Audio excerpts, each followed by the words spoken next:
সামাজিক যোগাযোগ মাধ্যমে এক সময়ের তুমুল জনপ্রিয় মুখ এবং সাবেক সংসদ সদস্য ব্যারিস্টার সৈয়দ সাইদুল হক সুমন 2024 সালের অক্টোবর থেকে তিনি কারাগারে রয়েছেন। কিন্তু হঠাৎ করেই সুদূর অস্ট্রেলিয়ার ফেডারেল পার্লামেন্টে ঝড় তুলেছে ব্যারিস্টার সুমনের এই গ্রেফতার এবং বাংলাদেশের মানবাধিকার পরিস্থিতির প্রসঙ্গটি। অস্ট্রেলিয়ার পার্কেস আসনের এমপি ও শ্যাডো মিনিস্টার জেমি চ্যাফি দেশটির ফেডারেল পার্লামেন্টে ব্যারিস্টার সুমনের নিরাপত্তা এবং বাংলাদেশে বন্দীদের মানবাধিকার নিয়ে তীব্র উদ্বেগ প্রকাশ করেছেন। কিন্তু কেন হঠাৎ সুমনের গ্রেফতারের বিষয়টি আন্তর্জাতিক অঙ্গনে চলে গেল, এর পেছনে কি তথ্য রয়েছে জানতে সম্পূর্ণ ভিডিওটি দেখুন। বুধবার এক সংবাদ সম্মেলনে ব্যারিস্টার সুমনের আইনজীবী লিটন আহমেদ জানান, এর আগে অস্ট্রেলিয়ার একটি অঙ্গরাজ্যের পার্লামেন্টে বিষয়টি উঠেছিল আর এবার তা সরাসরি ফেডারেল বা কেন্দ্রীয় পার্লামেন্টে আলোচিত হয়েছে। পার্লামেন্টে দেওয়া বক্তব্যে এমপি জেমি চ্যাফি বলেন, বিশ্বের যেখানেই মানবাধিকার লঙ্ঘিত হোক না কেন সে বিষয়ে কথা বলা সভ্য মানুষের দায়িত্ব। প্রিয় দর্শক, ব্রেকিং নিউজ এইমাত্র পাওয়া গরম বাংলা সংবাদে স্বাগত। দর্শক, কে এই ব্যারিস্টার সুমন? কেন অস্ট্রেলিয়া সুমনের পাশে দাঁড়ালেন? গত 5 আগস্টের পর 2024 সালে গ্রেপ্তার হন ব্যারিস্টার সুমন। তারপর থেকে রয়েছেন কারাগারে।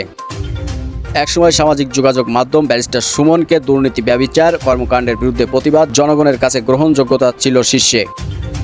ব্যারিস্টার সুমন বর্তমানে নিরাপত্তাহীনতায় ভুগছেন কারাগারে। অস্ট্রেলিয়ার হস্তক্ষেপে মুক্ত হতে যাচ্ছেন ব্যারিস্টার সুমন। দর্শক, আজকের প্রতিবেদনের সম্পূর্ণ ভিডিও দেখতে চ্যানেলটা সাবস্ক্রাইব করে আমাদের সঙ্গে থাকুন। প্রিয় দর্শক, সংবাদ শিরোনাম এবং থাম্বনেল দেখে বুঝতে পারছেন খুবই গুরুত্বপূর্ণ ভয়াবহ তথ্য তুলে ধরা হলো, তাই স্কিপ না করে সরাসরি চলে যায় টিভির পর্দায়।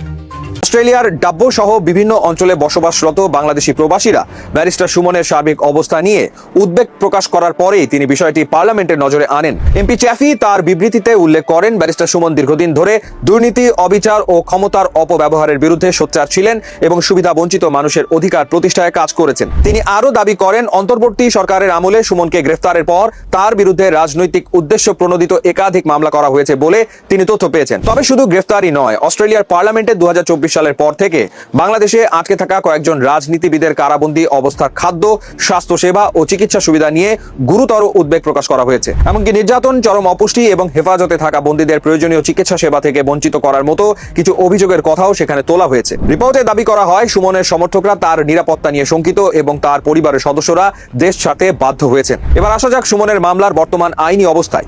তার আইনজীবীর দেওয়া তথ্য অনুযায়ী ব্যারিস্টার সুমনের বিরুদ্ধে এ পর্যন্ত মোট 8টি মামলা দায়ের করা হয়েছে। সবগুলো মামলায় জামিন চেয়ে হাইকোর্টে আবেদন করা হলে হাইকোর্ট 4টি মামলায় জামিন মঞ্জুর করেছিলেন, কিন্তু পরবর্তীতে চেম্বার আদালত সেই জামিনের আদেশ আবার স্থগিত করে দেন।